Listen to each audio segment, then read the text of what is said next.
Okay. So this is the poem of Robert Frost. It is about life.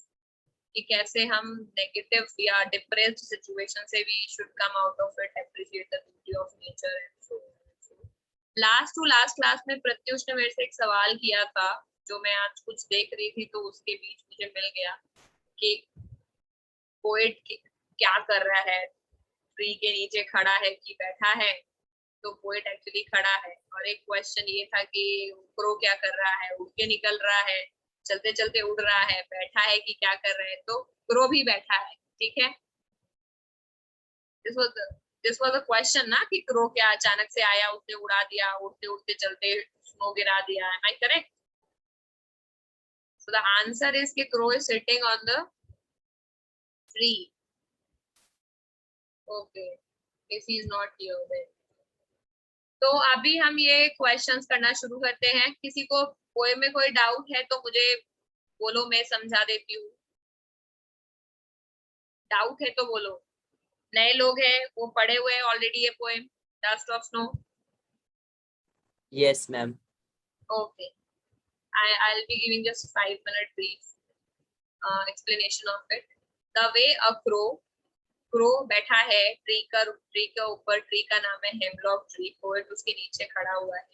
Hemlock tree is also denotes poison, it's a poisonous tree। इसका white flower होता है, but ये healing को denote कर रहा है। यहाँ पर ये ट्री है, ये पॉइजनस है, बट इसका यूज पोएट ने अपने आप को ये दिखाया है कि एक इतना पॉइजनस ट्री भी एक हील कर सकता है किसी को। इसीलिए ये एग्जाम्पल यहाँ पर लिया है हेमलॉक का और क्रो का। तो ये क्वेश्चन आ सकता है कि by crow and hemlock have been used by instead they are poisonous. तो कहना है कि कोई नेगेटिव चीज, कोई negative stance does not mean कि it will bring negativity. It can also be a harbinger of positivity in your life. तो hemlock tree poisonous है, बट ये यूज यहाँ पर इसने किया है पोएट को मोटिवेट, उसके हार्ट को हील किया है। तो डस्ट ऑफ स्नो का मतलब है पार्टिकल्स ऑफ स्नो, ठीक है। तो जिस तरह से एक क्रो ने हेमलॉक ट्री को हिलाया और पार्टिकल्स ऑफ स्नो जो गिरा उसके ऊपर, पोएट के ऊपर, हैज गिवन हिज हार्ट, यानी उसने पोएट को हिज हार्ट, यहाँ पर एक वर्ड है जो पोएट की पूरी बॉडी के लिए डिनोट किया गया है। क्या होता है इस तरह का पोएटिक डिवाइस? मैम सिनेटोश। जहां पर एक एपिथेट। जहां पर एक जो बॉडी का पार्ट होता है वो पूरी बॉडी को डिनोट करता है। क्या होता है वो?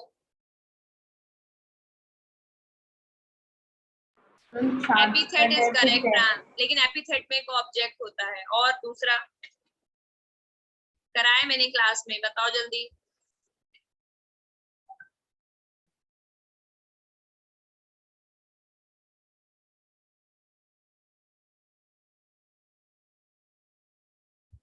Metaphor.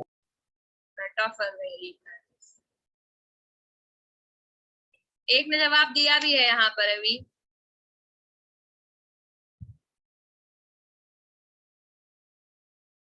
सेनेक्डोश has a change of mood, यानी उसका जो मूड है पोएट का वो चेंज हो जाता है उस चीज की वजह से कि जिस तरह से क्रो ने हिला दिया है और पार्टिकल्स ऑफ स्नो के ऊपर गिरा। तो he felt very nice and saved some part, और उसने दिन का कुछ समय, ये एक एक वर्ड पे क्वेश्चन है कि क्या पोएट ने पूरा दिन बचा दिया है, सम पार्ट बचा दिया है। तो ये लाइन ऐसे याद रखो, of a day I had you का मतलब होता है डिप्रेस्ड तरीके से बिताना किसी समय को।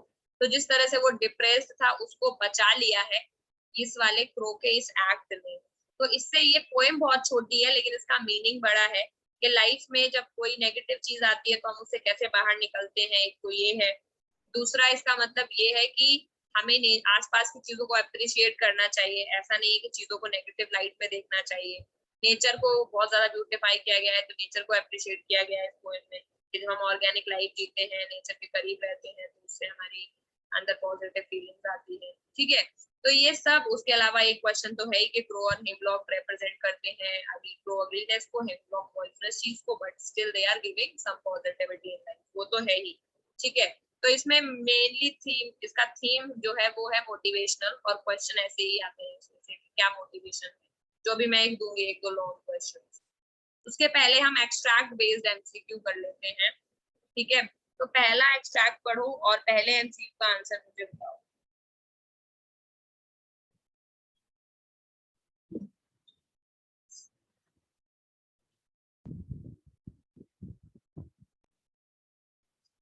साथ में ही कर लो, वरना तो घर पर क्या होगा। हीलिंग। बाकी लोग एग्री कर रहे हैं हीलिंग से? Yes ma'am. किसी को डाउट तो नहीं है कि हेमलॉक यहाँ हीलिंग को रिप्रेजेंट क्यों कर रहा है? हेमलॉक है पॉइजनस, लेकिन वो हील कर रहा है, किसको कर रहा है? पोएट को, इसीलिए हीलिंग को कर रहा है। कौन सा ट्री है जो हिलाया है इसने?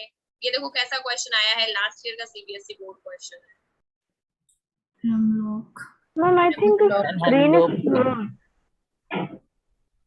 क्या? स्क्रीन फ्रीज है आई थिंक। फिर से शेयर कर देती हूँ। मेरे तो मिसेबल थी। अभी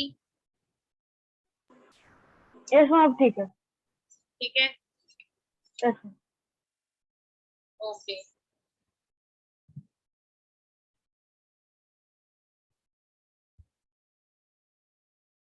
अगला question third,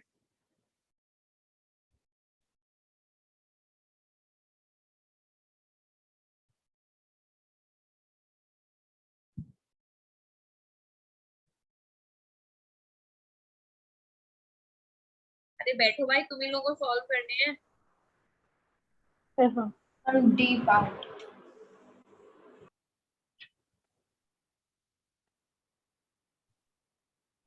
identify the option that does not use the word correctly. इसको मतलब है D.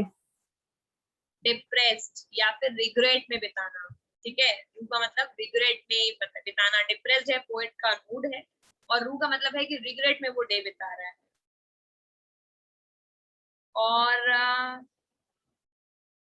others finally rue the one who is dishonest and heartless। इस सेंटेंस का कोई मतलब नहीं बन रहा है, तो इसका आंसर डी है। फोर्थ, मैम ये साथ साथ लिखना है क्या नोटबुक में? नहीं नहीं लिखना नहीं है, शेयर पीडीएफ, जस्ट पूरा ऐसे दिमाग लगा के इसको करो। Fourth, ma'am. हाँ बेटा। मैम मैं 10 मिनट पहले डिस्कनेक्ट हो गया था, लाइट चली गई थी। ओके कोई बात नहीं, फोर्थ से आप करना शुरू करो। फर्स्ट स्टैंजा है पोएम का, फर्स्ट स्टैंजा याद ही होगा, the way a crow shoot down on me from the dust hanging from tree has given my heart a change of mood। यहाँ तक तो यहाँ पर आपको क्वेश्चन इससे रिलेटेड बताने, मतलब पोएम से रिलेटेड क्वेश्चंस हैं, तो फोर्थ कर लो, पढ़ा हुआ है फोर्थ को क्लास में। मैम ऑप्शन ए। वेरी नाइस सरस्वती, और तुम्ही ने अकेले ये पोएटिक डिवाइस सही बताई थी।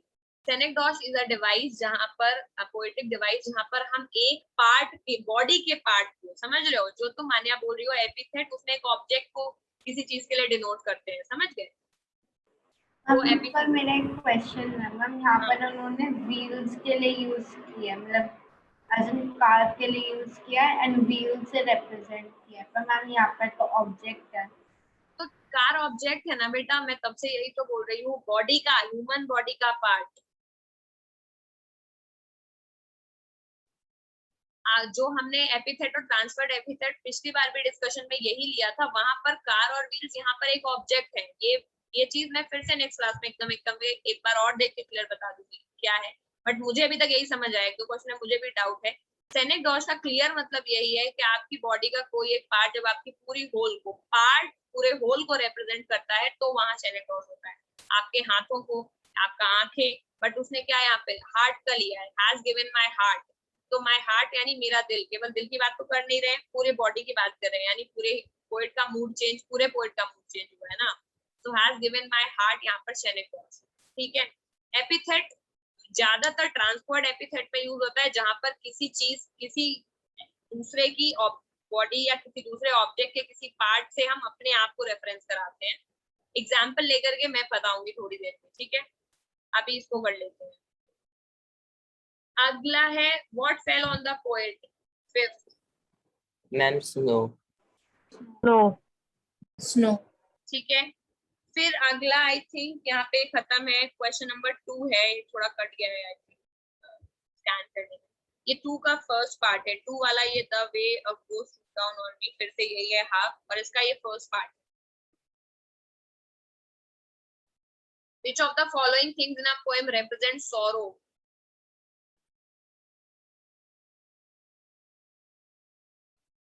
हम B1 and 4. Ma'am 1 and 4. 1 and 2. Option B ma'am option B 1 and 4. Option B ठीक है, सॉरो को रिप्रेजेंट करते हैं crow and hemlock tree, dust, snow, heart, ये तीनों चीज नहीं करते। Second,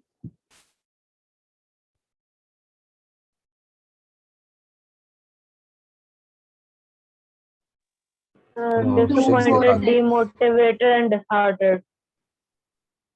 2, 4, 6. 2, 4, 6.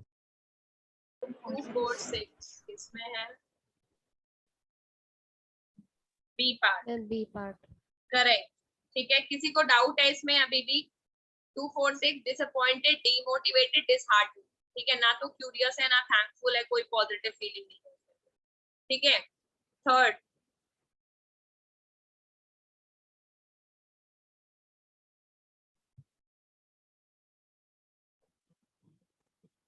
Ma'am D.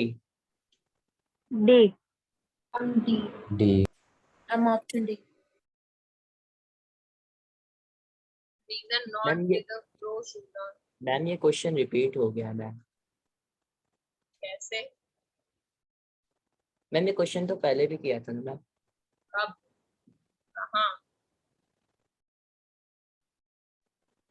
Ma'am review वाला मैम. मैम ये कौन सी बुक में से है? Choose the option. This is book, Arihant का बुक है, एमसीक्यू न्यू पैटर्न पे आया है नया। हम किसका? अरिहंत का? Yes, okay ma'am. ठीक है, खरीदने की आपको जरूरत है नहीं, I will be sharing each and every PDF, केवल एमसीक्यू क्वेश्चंस का ही बुक है और कुछ नहीं है। Okay ma'am. एमसीक्यूज के लिए I am referring it, I will be giving more chapter. और एक बुक और है मेरे पास, उससे तो 2 books I think around 30-40 poet sorry हाँ पोइट, ये जो हमारा पोएट्री सेक्शन है, पोएट्री सेक्शन का एमसीक्यू उतना इजी नहीं अवेलेबल है। अदरवाइज जो दूसरा वाला है उसका तो 50 क्वेश्चंस अराउंड हो रहा है हर एक चैप्टर का, जिसमें मोर और लेस सब कवर हो जाएगा। ठीक है, पोएट्री का अभी 25-30 इतना ही क्वेश्चन है, बट आई थिंक इतनी छोटी पोएम के लिए that is also more than. या थर्ड का क्या बता रहे हो भाई? Extract third option D. Shivering, readjustment, crows landing, हाँ ठीक है। डी, मैम किसी को डाउट है? क्वेश्चन का मतलब क्या हुआ? Choose the option showing the reason not corresponding with the crow, यानी इस वाला, ये जिस तरह से क्रो ने हिलाया पेड़ को, उससे जो रिलेटेड नहीं है इवेंट, उसके बारे में बताना है। ठीक है, तो क्रो ने जब पेड़ को हिलाया तो उसके लिए क्रो को ब्रांच ऑफ ट्री पे लैंड भी किया। ठीक है, shivering of crow due to cold, अगर उसको ठंड लग रही होगी तो उस वजह से भी हो सकता है क्रो शिवर किया हो, गिर गई हो। अगर क्रो ने अपना पोजीशन वो किया होगा, चेंज किया होगा, तब भी गिर गई होगी। कोई रियलिटी तो पता नहीं एग्जैक्टली कि क्या कर रहा था क्रो उस पर। ठीक है, अब कॉइंग का मतलब होता है आवाज करना, हिडन इन फोलिएज। ठीक है, तो अब ये तो कोई इवेंट नहीं है ना जिससे आपकी जो स्नो है वो गिर सकती है। ठीक है, तो अभी फोलिएज का मतलब है कि पत्तियों के बीच में कहीं छुपा है, अगर उस तरह से क्रो कर रहा है। अभी going of crow hidden in the foliage, कहीं झाड़ी के पीछे कौवा अगर काव काव कर भी रहा है तो उससे क्या स्नो गिर जाएगी? नो नहीं, नहीं तो मैम. डी ऑप्शन का कोई मतलब नहीं बनता है। ये 3 तो पॉसिबल इवेंट्स हैं जिनसे रीजन हो सकता है कि शूट डाउन ऑन मी, यानी बर्फ गिरा हो, स्नो गिरा हो, लेकिन फोर्थ कैन नॉट बी। ये oh yes ma'am okay. Earlier the poet was in bloomy. Gloomy, ये बाकी सारे हैप्पी वाले वर्ड्स हैं और ये अकेला है ग्लूमी, मतलब डार्क, डिप्रेस। ठीक है, what is the rhyming scheme of the poem?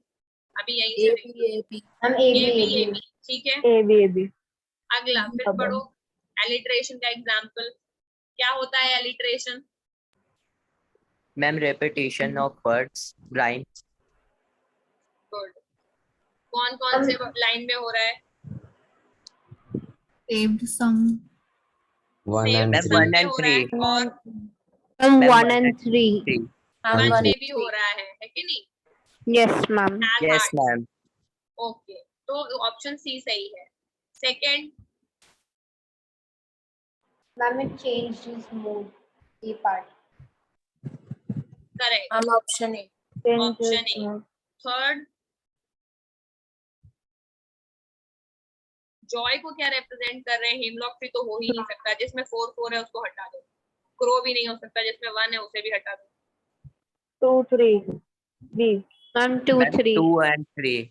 2 and 3, dust and snow दोनों ही किसको रिप्रेजेंट कर रहे हैं? जॉय को रिप्रेजेंट कर रहे हैं.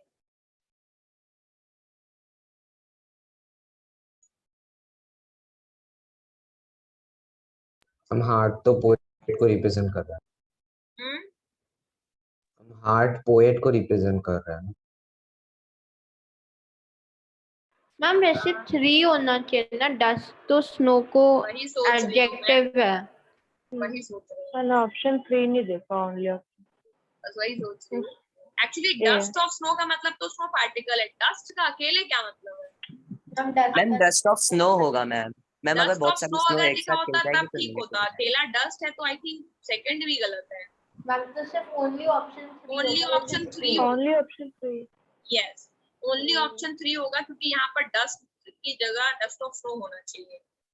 फिर है fourth, Ma'am, C part, some part of the day. Some part of the. some part of the day. day. Poem से ही निकला है. Which word is the synonym of the feel remorse or regret? Ma'am, rude. Rude. Ma'am, rude. ठीक है, ये देखो picture भी Ma'am, dust of snow. Dust of snow. कर लोगे. Ma'am, dust of snow. Why does a poet call it dust of snow? देखो B. Ma'am, they felt like a dust. B. गलत. Ma'am, B. Option B. B. ma'am, A part. A. Hey, Ma'am, snow what particles were was too tiny to seem like dust. उसके ऊपर वो धूल की तरह नहीं आए. डस्ट ऑफ स्नो का मतलब they were too small, तभी उसने स्नो पार्टिकल्स को डस्ट ऑफ स्नो बोला. का बी बहुत ज्यादा इंट्यूटिव लग रहा है, ए काउंटर इंट्यूटिव लग रहा है, लेकिन इसका आंसर मैंने कई जगह चेक किया है. इसका आंसर ये, ठीक है. Snow particles were too tiny, इसीलिए dust of snow. Poet says of a day I rued. What is the meaning of rued? Held in regret. Held in held in regret. Regret. Held in rued regret. भी नहीं होगा, बर्बाद नहीं हुआ उसका दिन, वो दुखी था. समझ गए? रिग्रेट में बैठा हुआ था. So B option correct है, A भी wrong है. Which poetic device is used in the saved some part? Ma'am, Alliteration. Alliteration. Alliteration. ठीक है. Hyperbole क्या होती है? अरिल बताओ. बाकी भूल गए हो सारे. Example दे दो hyperbole metaphor से. नहीं है. नहीं कैसे याद है? पढ़ के आने के लिए बोला था. Ma'am, may I? May I? Yeah. Ma'am, hyperbole is known as something comparing something extreme to that can possibly happen. That can't possibly happen. Okay. Example. Comparison is not the proper word. Yeah, saying something that is extreme or less likely. मतलब जितना बोलना चाहिए उससे ज्यादा बोल दिया, वो Yes, hyperbole. ma'am. कैसे कर सकते हैं? I use my noses to change pages. Correct. This is it. या फिर कह दो he is too thin like a pencil. That is also high. ठीक है. या ये बोल दिया कि I am so hungry that I can eat entire garden. ये भी high. जितना एक्सेस कुछ ज्यादा ही बोल देना होता है, तो सबसे इजी यही है. सिमिली क्या है? जब किसी दो चीजों को compare Ma'am, किया जाए, comparison as के Ma'am, साथ. comparing. As tall as a giraffe, as red as an apple. Correct. वो सिंपलर है, सिंपल है. मैंने क्लास में लिखाया था, 2 वर्ड यूज करने हैं, एज और लाइक. मिल जाएगा. जैसे Manya is as good as Aril, या Manya is as good as Pratyush. तो एज लगाते ही पता चल गया कि कंपैरिजन है. सटल होता है। मेटाफर में जो कंपैरिजन होता है वो सटल होता है। एक तो मेटाफर में कंपैरिजन दो सेंटर चीजों के बीच कभी होता ही नहीं है। बहुत एक कुछ नॉर्मल है और इंसान के चेहरे को चांद से कंपेयर किया, वो मेटाफर है, मतलब ही नहीं बनता जिस कंपैरिजन का। लेकिन दो ऑब्जेक्ट होते हैं इसलिए मेटाफर बोला जाता है, ठीक है। वहीं पर अगर सिंपल किसी चीज को डिस्क्राइब करेंगे तो वो इमेजरी होगा, ठीक है। जैसे green a blanket of green grass, यहाँ पर ब्लैंकेट को ग्रास से कंपैरिजन नहीं किया जा रहा है, सीन डिस्क्राइब किया जा रहा है कि हरे घास का एक ब्लैंकेट बिछा हुआ है, तो वो इमेजरी है, ठीक है। यहीं पर अगर उसको थोड़ा कम किसी से कंपेयर कर दे, जैसे कि grass due drops were like diamonds, तो सिमिली हो जाएगा, समझ रहे हो। या फिर बिना लाइक लगाए बोल दोगे a diamond drop came over on me, तो ये मेटाफर हो जाएगा, समझ पा रहे हो। Yes, ma'am. Yes, ma'am. ठीक है, एपिथेट के एग्जाम्पल मैंने देखा और I will discuss it after this. पहले मैं एक बार श्योर हो जाऊं कि हाँ ये वाला जो डेफिनेशन है एपिथेट का हमेशा काम करेगा। Why does the poet call it अच्छा ये तो हो गया। The poet says of a day हो गया ना, which poetic ये भी हो गया। The snow that fell from the hemlock tree changed the poet's mood। Fifth का आंसर क्या होगा?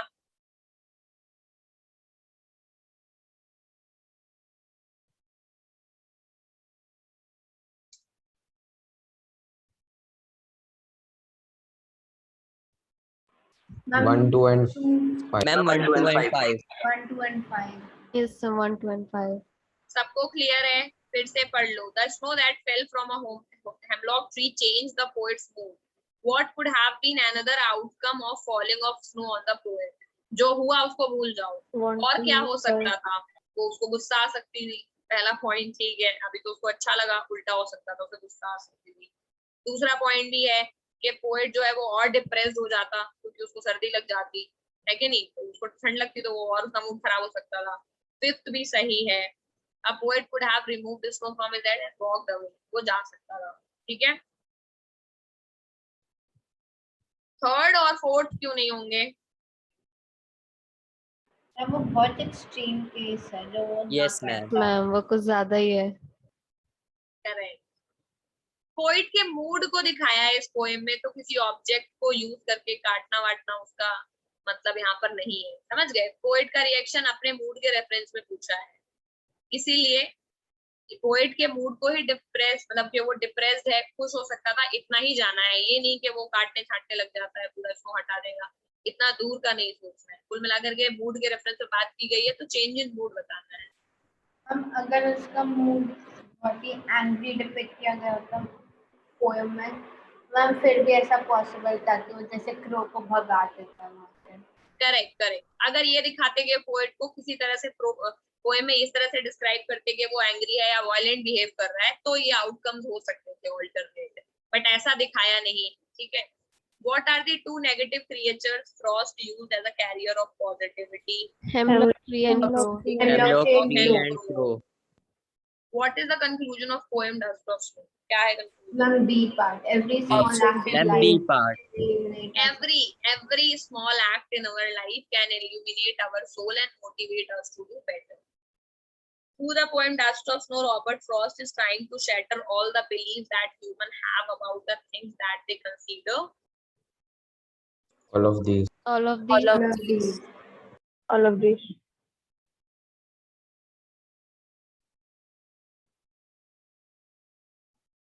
ऑर्थोडॉक्स और सुपरस्टिशंस की बात। तो सुपरस्टिशन सबकी समझ आता है, ऑर्थोडॉक्स का क्या मतलब है? ये बैड ओमेन होना चाहिए, थ्री ऐसे लिखा जाता है क्या? प्रोबेबली ऑर्थोडॉक्स उसने इसलिए कहा है ऑप्शन में क्योंकि generally crow and hemlock tree लोग पोएम्स में यूज नहीं करते हैं, पर उसने किया है। Maybe superstition. All of these होना चाहिए correct. Ma'am, all of these.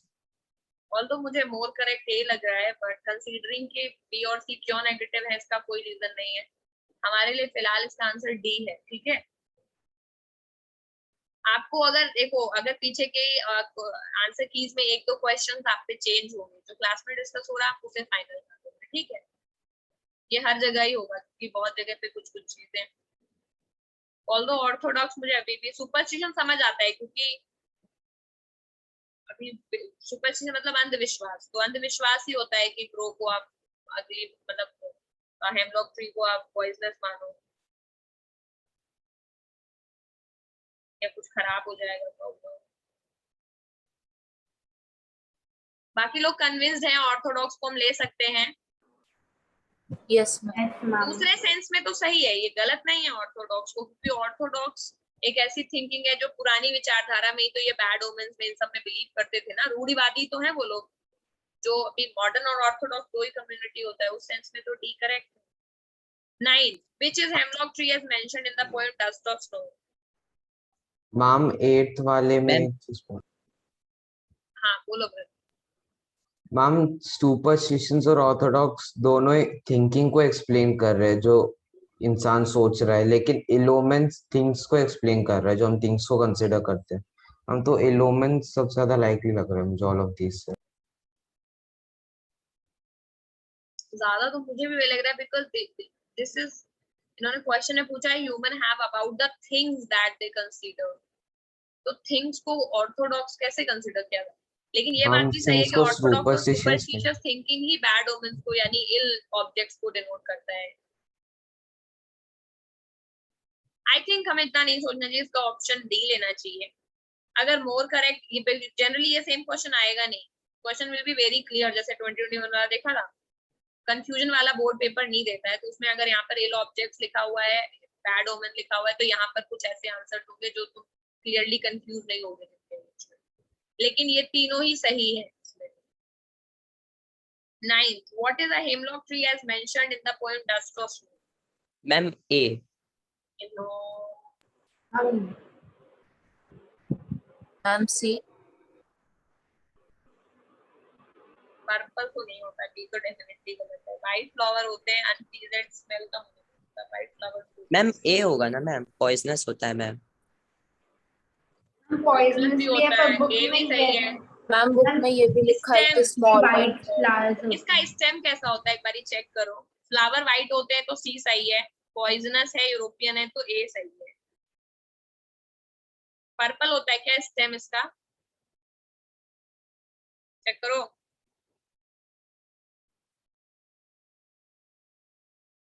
Ma'am purple spots होते हैं उसके मैम stem पे। पर्पल रेड एंड वो Purple red होता है। कॉर्निफेरस टाइप होता है। तो फिर डी करेक्ट है।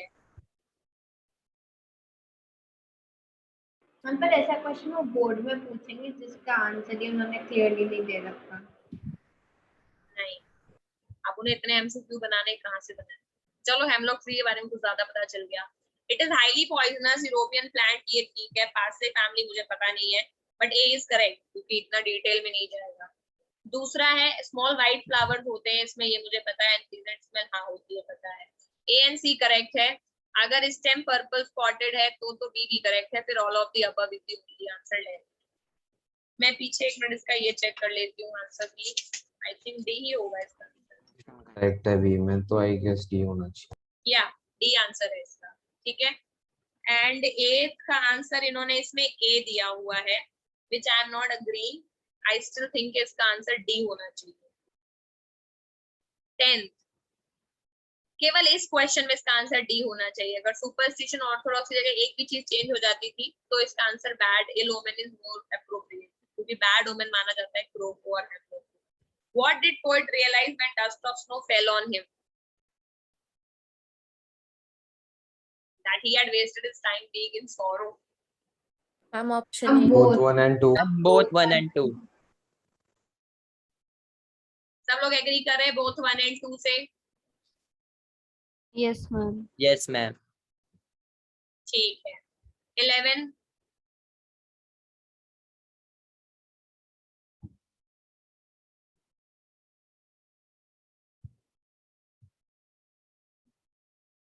Ma'am, both A and B. Both and ma'am both ma'am A option and D. B. Option D both A and B.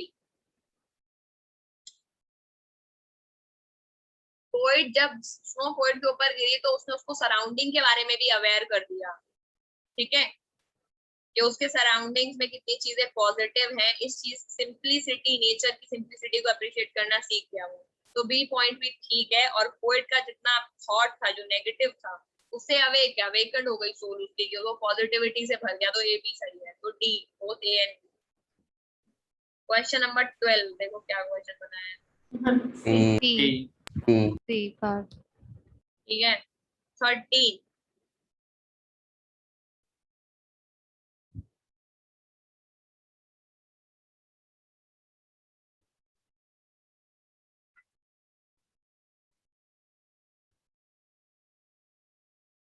Ma'am option A. Ma'am A.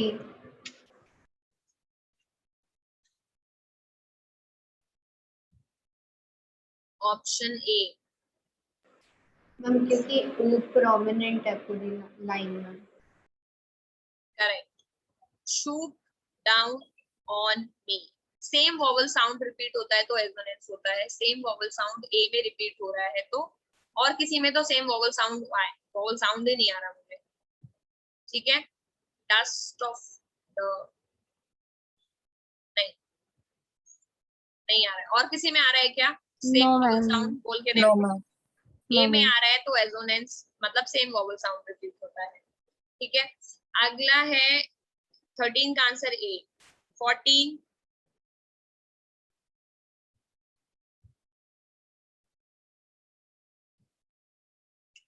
Ma'am the snow. D हम D. B, poet changed mood and saved his day. Ma'am B.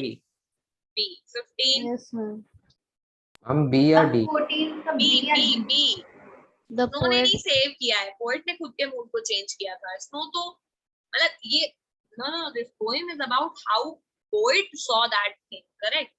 जो हो रहा था उसने कुछ poet के लिए change नहीं किया, पोएट की खुद की फीलिंग्स चेंज हो गई देखने की। तो सेकंड है, पोएट ने अपने नेगेटिविटी से बाहर आया, उसने अपना मूड चेंज किया और फिर उसने डिप्रेस थॉट से निकल के अपने बचे हुए दिन को, सम पार्ट जो बचा था उसको बचाया। तो B is correct. So we can say कि स्नो ने एक्चुअली हेल्प की थी उसको चेंज करने में snow is near a medium, snow की वजह से उसको वो थॉट आया, बट अल्टीमेटली किया वो पोएट नहीं है, स्नो ने नहीं चेंज किया। 15 मैम डी। क्या है बराबर करें, poet's cloth became wet. Yes ma'am D ma'am D. assertion wrong है सो डी मैम क्वेश्चन है लॉजिकल रीजनिंग से तो करेक्ट भी हो सकता है ना मैम। स्नो मेल्ट हो जाएगी बॉडी की वार्म से, एंड so जनरली जब हम स्नो में खेलते हैं हमारे क्लोथ्स वेट हो जाते हैं।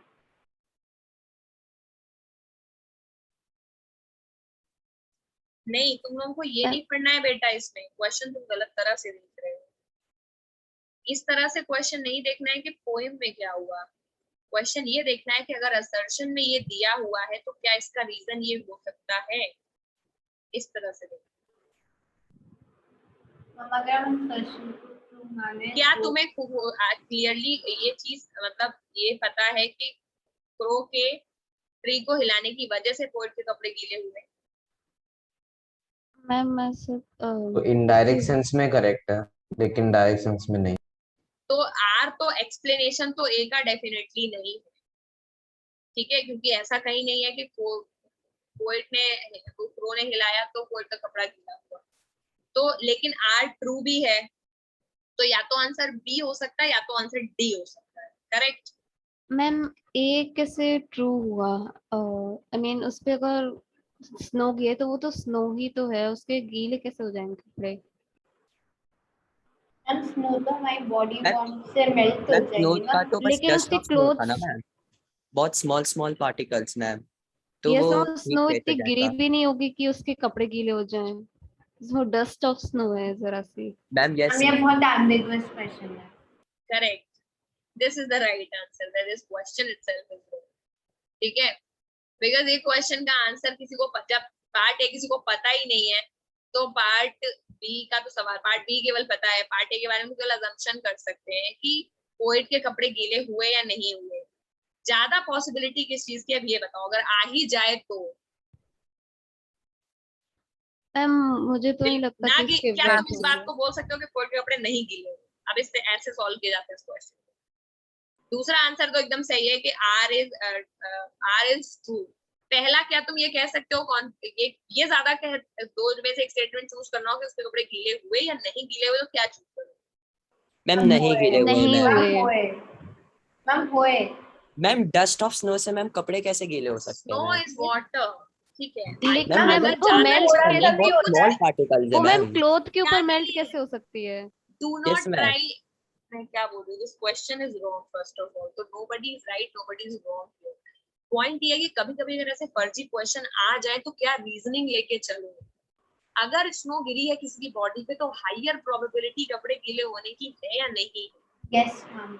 मैम चाहे वो थोड़ा सा भी होगा मैम, वो भी गीला कर देगा। अगर आप ये जस्टिफाई नहीं कर सकते कि नहीं है तो फिर आपको हाँ है में टिक करना पड़ेगा, या तो आप कॉन्फिडेंटली ये बात बोले कि नहीं कपड़े गीले हुए ही नहीं होंगे, ये हमें नहीं पता, तो हमें बाय डिफॉल्ट इस क्वेश्चन को सही मानना होगा क्योंकि हम नहीं बता सकते कि कपड़े गीले नहीं ही हुए। ये है रीजनिंग, इसको लगाने के क्वेश्चन बोर्ड में कभी नहीं आएगा, तो डोंट वरी। यहाँ पर ये लेकिन क्वेश्चन ऐसे डिबेटेबल है। रीजनिंग में इस हाँ बेटा, जैसे कि हमने ये अज्यूम किया कि उस पेयर के कपड़े गीले हो ही नहीं सकते, हमने ये फिर ये अज्यूम कैसे किया कि उसके हो गए होंगे?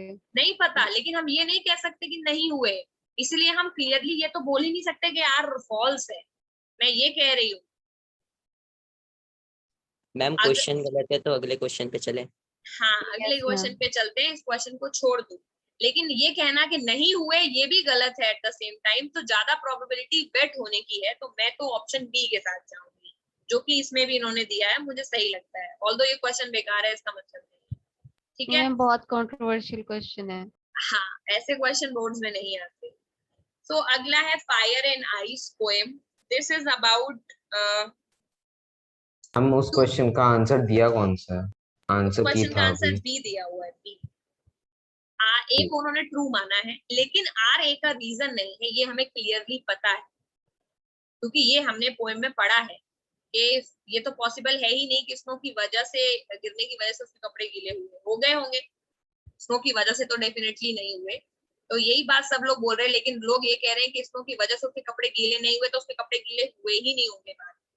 तो मुझे नहीं पता, 15 का आंसर इसे एकदम गलत, इस क्वेश्चन को हटा दो पूरे टेक्स्ट बुक में से, इसको नहीं दिखना है। ऑब्जेक्टिव क्वेश्चन की तरफ जाने से पहले we will discuss two world views. दो वर्ल्ड व्यू है इस पोएम में। एक वर्ल्ड व्यू है जो ये कहता है कि वर्ल्ड जो है it will end in fire, और दूसरा वर्ल्ड व्यू कहता है कि it will end in ice, ठीक है। फायर का मतलब यहाँ पर फ्यूरी, डिजायर, ग्रीड, ऐसी चीजों को डिनोट किया है फायर से। आइस में हेट्रेड, इंडिफरेंस, क्रुअलिटी, ये सारी चीजें आइस से डिनोट की हैं। तो बोल रहे हैं कि कुछ लोग कह रहे हैं कि दुनिया फायर की वजह से यानी ह्यूमन डिजायर्स की वजह से, वॉयलेंस की वजह से खत्म हो जाएगी। कुछ लोग बोल रहे हैं कि दुनिया आइस की वजह से खत्म हो जाएगी, ठीक है। पोएट क्या कह रहा है? तो पोएट शुरुआत कर रहा है कि कुछ लोग कहते हैं कि दुनिया जो है वो फायर, जिसका मतलब है डिजायर, फ्यूरी, ग्रीड, इन चीजों से खत्म हो सकती है। कुछ कहते हैं कि दुनिया आइस यानी हेट्रेड, कोल्डनेस, इन इमोशन, इनसेंसिटिविटी, इंडिफरेंस की वजह से खत्म हो जाएगी। जो लोग एक दूसरे के लिए क्रूअल फीलिंग रखते हैं, कोल्ड रिलेशन रखते हैं, फर्क नहीं पड़ता कि सामने वाले को क्या, इस वजह से खत्म हो जाएगी। पोइट कह रहा है लेकिन जितना मैंने डिजायर को समझा है, ह्यूमन डिजायर्स कितनी बड़ी है, उसके लिए मैं फेवर करना चाहूंगा फायर को, क्योंकि फायर में ज्यादा, पहले स्टैंजा में पोएट ने फायर को फेवर किया है क्योंकि फायर का जो फ्यूरी और वायलेंट एटीट्यूड है वो ज्यादा स्ट्रॉन्ग है, ठीक है। बट फिर आगे पोएट ये कहता है लेकिन अगर दुनिया को दो बारी खत्म होना है, but if it had to perish twice, अगर दो पेरिश मतलब खत्म होना, अगर दुनिया को दो बारी खत्म है होना है, I think I know enough of hate, तो मुझे लगता है कि मैं हेट यानी कोल्डनेस, नम्बनेस, इंडिफरेंस, क्रुअलिटी को भी इतना समझता हूँ कि मुझे ऐसा लगता है कि दुनिया खत्म करने के लिए आइस भी सफिशिएंट एक ऑप्शन है, यानी ये भी खत्म कर सकता है, ठीक है। क्वेश्चन 2 है, पोएट ने किसे फेवर किया है? फायर को। क्या आइस में भी इक्वल कैपेबिलिटी है फायर के जितना दुनिया खत्म करने का? Answer would be yes. किसे समझ आ गया? ये पोएम का मतलब है। अब ऑब्जेक्टिव क्वेश्चंस की तरफ चलते हैं। अगेन 2021 का क्वेश्चन है। Some say the world will end in fire, some say in ice. इसमें क्या मतलब है? करेक्ट ऑप्शन चूज करना है क्वेश्चन नंबर 1.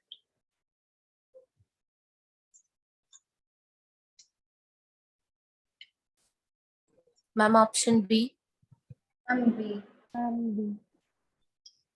ये पहले से ही पता है, पोएम में पहले ही पढ़ा था कि फायर और आइस सिंबल है natural disaster. Fire and ice are symbol not of natural disaster but humans ability to create a disaster of their own. सही बात है. फायर और आइस सिंबल किसी नेचुरल डिजास्टर का नहीं है.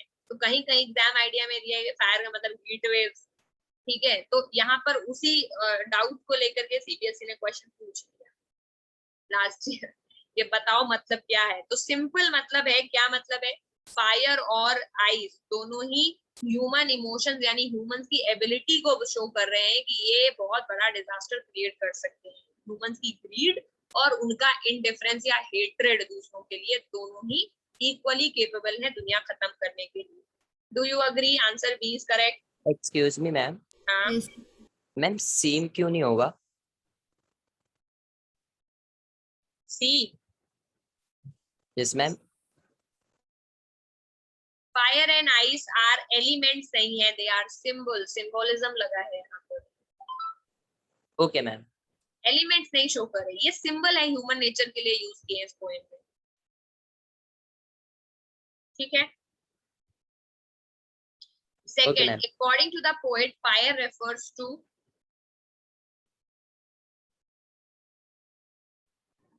All All of of the above. all of the all above. Of the above unanimously.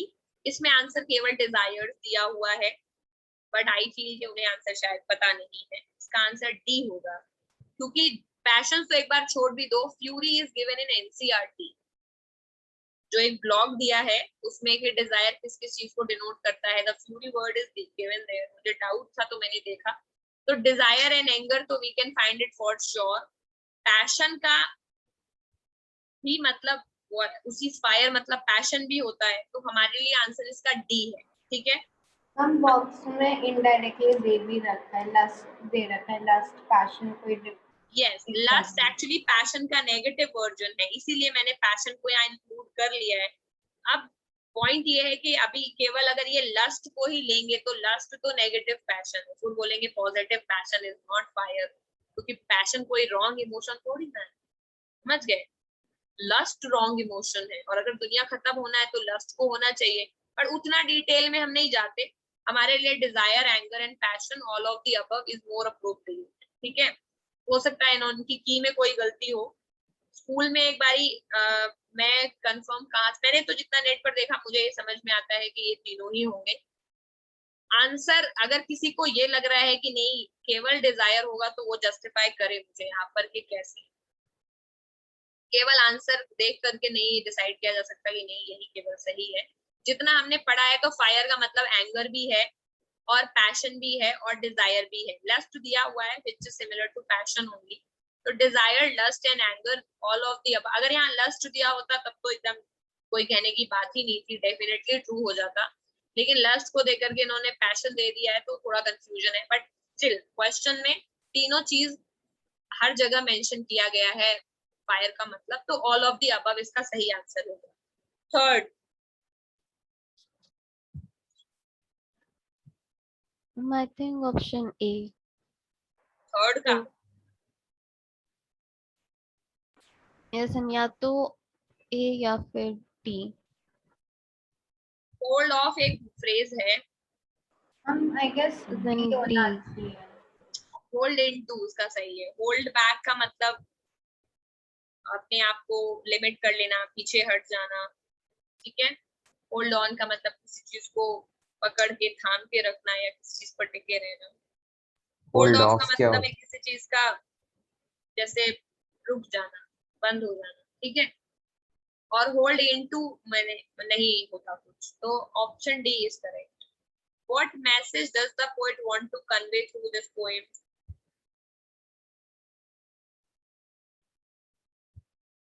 Philosophical question. D. Ma'am A. D. इसका मतलब ये है कि हर एक चीज द ट्रांजिटरी मतलब बदलती रहती है, ठीक है। और दूसरा है लाइफ इज अनप्रेडिक्टेबल, कुछ पता नहीं है। दोनों ही सही है। मैम सी भी तो हो सकता है, death is ma'am inevitable. A and C Yes, ma'am ma'am. D C हो सकता मैम इसीलिए डी मैम मुझे तो और लग रहा है। सॉरी हाँ क्या इस हम- क्वेश्चन में तो ए एंड सी दिया है, death is in C is also correct, A is also correct, I think हमने ए बी सी देना चाहिए था मैम, सारी सारे ही सही है लेकिन इसमें ऑप्शन नहीं है, तो आई थिंक इस वाले क्वेश्चन में ऑप्शन नंबर हम सिर्फ ए और सी ही टिक कर सकते हैं, तो ए एंड सी कर लेंगे, ठीक है। वैसे सारे ही सही है इसमें। The poetic device used in the above line is,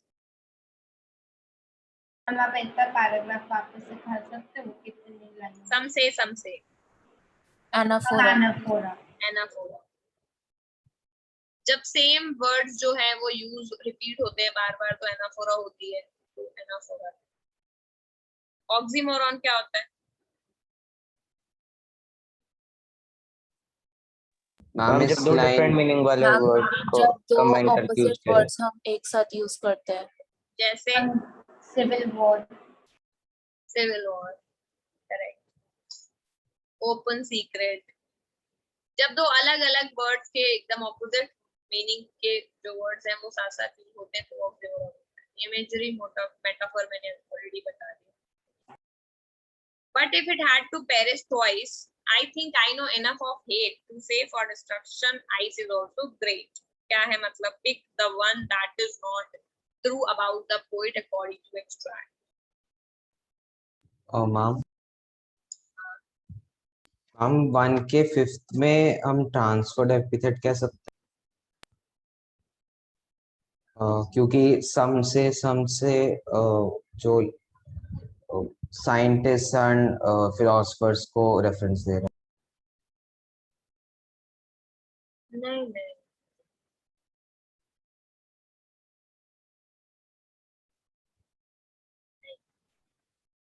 transferred epithet हमने टाइगर वाले पोएम में डिस्कस किया था, उसमें जो हिज स्ट्रेंथ बिहाइंड बार्स में था, है कि नहीं? तो उसमें एक क्वालिटी था, उसका बॉडी पार्ट नहीं था, टाइगर का हम वहाँ पे क्वालिटी आपने था। मेटोनमी बताया था नहीं वो एक ही उनका वो सेम सिमिलर ग्रुप के हैं बेटा, वो एपिथेट को और ट्रांसफर्ड एपिथेट में तो सिमिलर ग्रुप के हैं। हैं। सॉरी हम ट्रांसफर्ड एपिथेट कह दिया, अल्यूजन कह सकते हैं।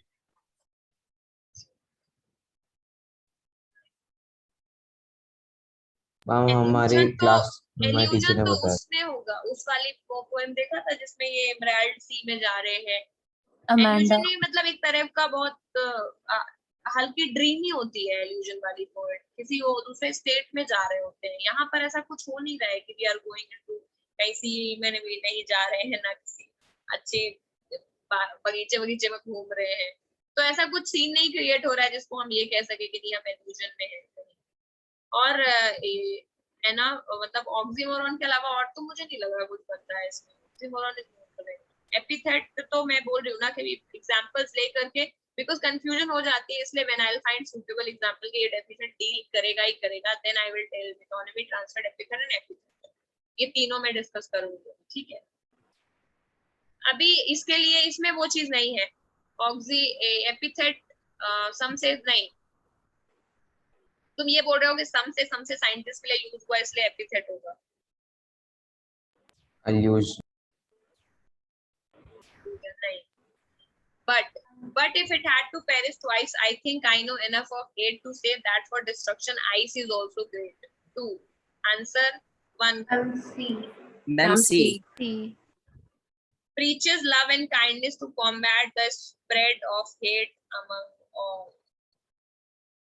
वैसे इसका Correct. मतलब क्या हुआ? मतलब कुछ अच्छा कर दो, सब तो बुरा बुरा कर रहे हैं।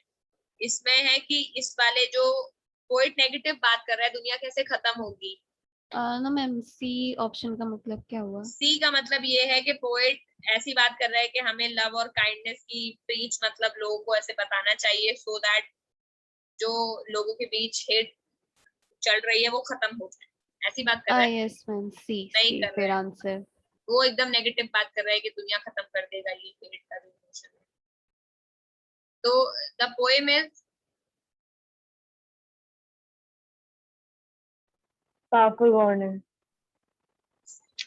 एग्री कर रहे हैं सब लोग पावरफुल वार्निंग से? Yes, Yes, ma'am. ma'am. Yes, ma'am. Correct, it's a powerful warning to the human race. कैसे का third the word perish? Decay. Decay. Decay. Select the option that correctly classifies the connotation of fire and ice.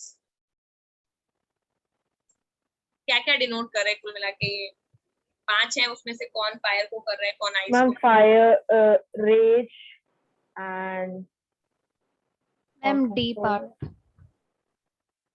is ma'am मुझे ये लग रहा है जहाँ पे fire और आइस को है ना ऑपोजिटली लिखना चाहिए था मैम कि मतलब rage and violence fire होंगे. Ma'am, rage and Ma'am, violence तो eight नहीं fire होगा. है for sure. Ma'am 1 to 5 fire के होना Ma'am, चाहिए D है? गलत है ये क्वेश्चन. मैम ये हमने Yes, एक बार ma'am. पहले भी ये वाला Exactly. Question Yes, ma'am. करा था एंड Ma'am, मैम D. तब भी आपने यही बताया था कि ये गलत था ये गलत है क्वेश्चन. हमारी नॉलेज थोड़ा गलत हो सकती है, 10 बार से एक ही चीज पढ़ रहे हैं. गलत है. हाँ. ग्रीड तो डेफिनेटली फायर है, तो फिफ्थ तो फायर में दिया नहीं है इन्होंने. 1, 3 and 5 दिया है. 1 रेज है, 3 इंडिफरेंस है जो फायर में हो नहीं सकता. तो only probable option with 5 was B and C. दोनों ही गलत है, तो गलत है ये क्वेश्चन. हमें अगर करना होगा तो वॉयलेंस को, ग्रीड को, रेज को, इन तीनों को किस में रखोगे? Fire. फायर में. इनडिफरेंस को और हेट को रखोगे आइस. Ice. ठीक है. What does the poet want to convey through this poem? Ma'am ये हो गया. Ma'am, both हम A वो and C. Both ends. Ma'am, both ends. Both A and C. पहली बात हमें ग्रीडी नहीं होना चाहिए. दूसरा हमें अपने डिजायर्स को मैम इसमें भी मुझे ऑल ऑफ दीज लग रहा है लग रहा है, लेकिन इसमें प्रोबेबल आंसर डी है, तो वो इस तरह से तो लगता ही रहेगा. ये आंसर इसमें जो दिया है उसके हिसाब से डी है. वैसे बी स्टेटमेंट भी बहुत कॉमन है, ये भी सही होना चाहिए. फिलहाल फिफ्थ का आंसर डी है. Which poem is depicted through the image below? Fire Fire and and ice. ice. And I. Why do some people say that word will end in fire? I'm in the ice. Ma'am C Ma'am, none of ma'am the sorry above. Ice है ma'am B. B ma'am B Ma'am, because hatred among people is increasing fast. Ma'am, ये सारे Last तो हो नहीं options सकता, love हो नहीं सकता, बी बचा. मैम बी है Yes, and besides, ice Ma'am, B hatred को भी represent करके हो सकता है. Yes, ma'am, B. Correct. 3.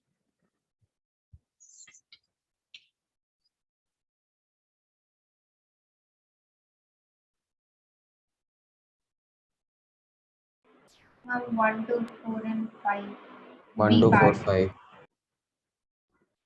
D part. इसमें ऑप्शन नंबर 3 में B. Ma'am 1 to 4 and 5 B part Ma'am, B. हम लेकिन सारे Ma'am, लाइन B. में फायर या Ma'am, आइस 1, 2, से 4 and सही 5. यूज हो रहा है सिंबोलिज्म या फायर आइस जहाँ जहाँ लिखा है सब होगा इसमें. तो फायर आइस 1, 2 में भी लिखा है, 4, 5 में भी लिखा है. Option B. What would suffice if the word were to perish twice? Ice. Fifth assertion. Ma'am, I think assertion में कोई एक typo है. Ma'am, both A and B. According to the poet, the end will end in world ma'am I will guess ये typo है ma'am क्योंकि World in typo end है. in ice होना चाहिए.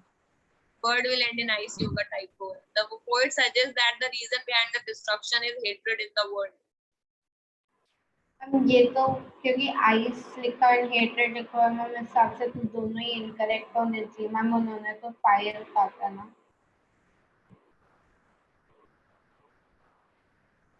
Ma'am, D हो सकता मैम आइस तो second time जब वो पेरिश होने पाएगा तब भी देखो ना, देखो यार assertion का रीजन देखो. पोएट सेकंड टाइम पे तो माना है ना कि ice is a sufficient condition. यहाँ ये क्वेश्चन नहीं कि पोएट किसको सपोर्ट कर रहा है.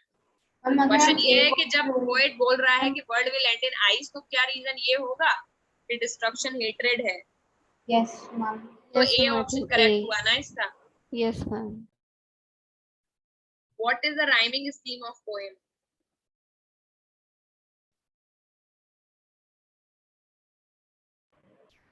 Ma'am, A, B, A, Ma'am A. and then B, C, B, C, B. Ma'am, A part. A B A A B C B B C. बताओ बताओ, मैं अभी मुझे नहीं याद है. Ma'am, A हमें part. Ma'am option A. ए सबको ए पता है इसका. Yes, सामने ma'am. पोएम नहीं है तो मैं देख के नहीं बता सकती, मुझे याद है. कर लेना, वो ए बी करना तो आता ही होगा ना. Which of the following is poetic device is used in the poem Fire and Ice? Ma'am जैसे अगर ए बी ऐसे वाले क्वेश्चंस आएंगे तो हमें क्या एग्जाम में पोएम का एक्सट्रैक्ट गिवन होगा? हाँ, हो सकता है कि पूरी पोएम का राइमिंग स्कीम एक बार याद करके जाना, कभी कभी नहीं भी दिए होते हैं. Okay ma'am. Ma'am 7th को all of these होगा. Ma'am, all of these are. All of these तो होगा. या ऑल ऑफ Ma'am, दीज. मुझे पर्सोनिफिकेशन कहाँ है ये बताओ. Ma'am, on assonance span. हाँ, Ma'am, assonance span. Same vowel sound. Ma'am इसमें होगा I hold with those who favor fire. I hold with those. Yes, I hold with those who favor fire. Some say the world will, some say what I have tasted of life में नहीं है. If had it to perish choices में नहीं है. एक ही line बची है जिसमें भर भर के यूज हुए वॉवल्स, वो वही है hold with. And one personification.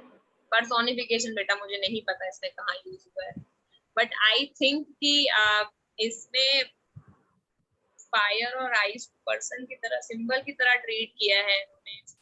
सम से the Ma'am world fire and ice होगा.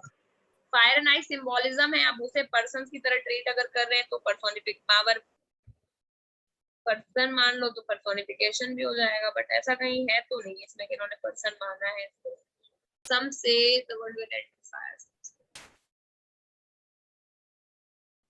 सिंबोलिज्म लिख देते तो ज्यादा सही होता पर्सोनिफिकेशन की जगह. लेकिन पर्सोनिफिकेशन एक तरह से ह्यूमन इमोशंस दिखाया है फायर और आइस का, तो पर्सोनिफिकेशन तो कर ही दिया उनका. फायर और आइस को रिप्रेजेंट, फायर और आइस ह्यूमन इमोशंस को रिप्रेजेंट कर रहे हैं ना बेटा, तो उनका पर्सोनिफिकेशन तो हो ही गया.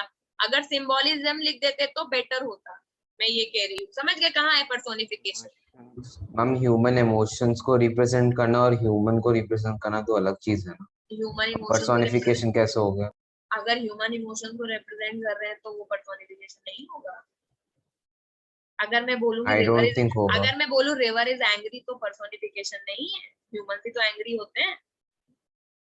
पर्सोनिफिकेशन का मतलब ये थोड़ा ना किसी को इंसान बना दो. पर्सोनिफिकेशन का मतलब ये होता है कि ह्यूमन एट्रीब्यूट्स है उस चीज में. मैम लेकिन इधर रिवर एंग्री नहीं है ना, रिवर एंगर है. कहाँ रिवर एंगर है?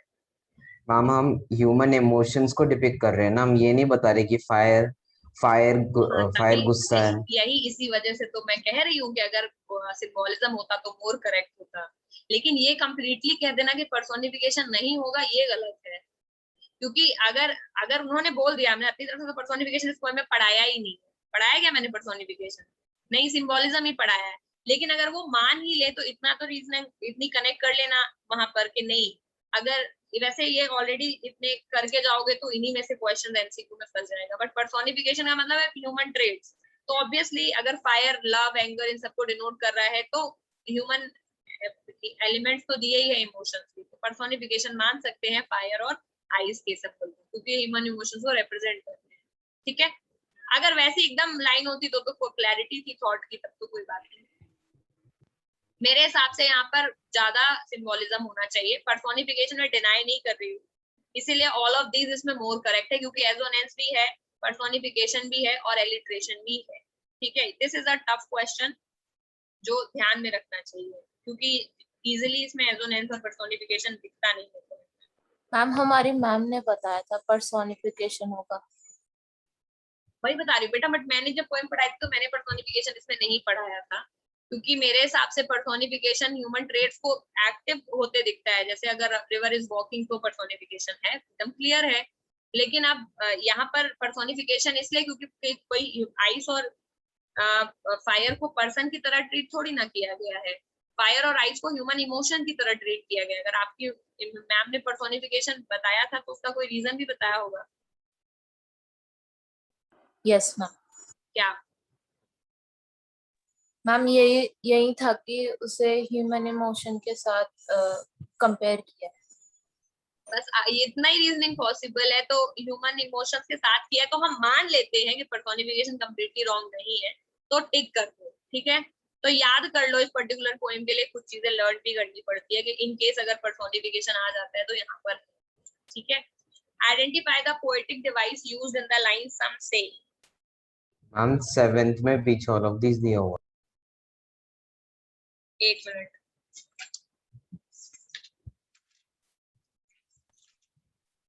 yes. Identify the poetic device used in the line some say. Ma'am imagery. तो इलिटरेशन ज्यादा सेंस बना रही है, सम से है।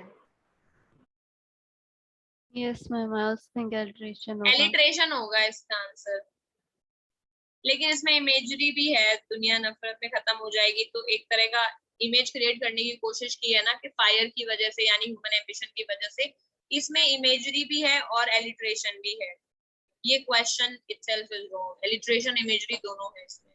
तो जो एलिट्रेशन बोल रहे हैं वो भी सही बोल रहे हैं, जो इमेजरी बोल रहे हैं वो भी सही बोल रहे हैं, मेटाफर नहीं है। The poet deals with a very sublime subject in the poem Fire and Ice. End of the word.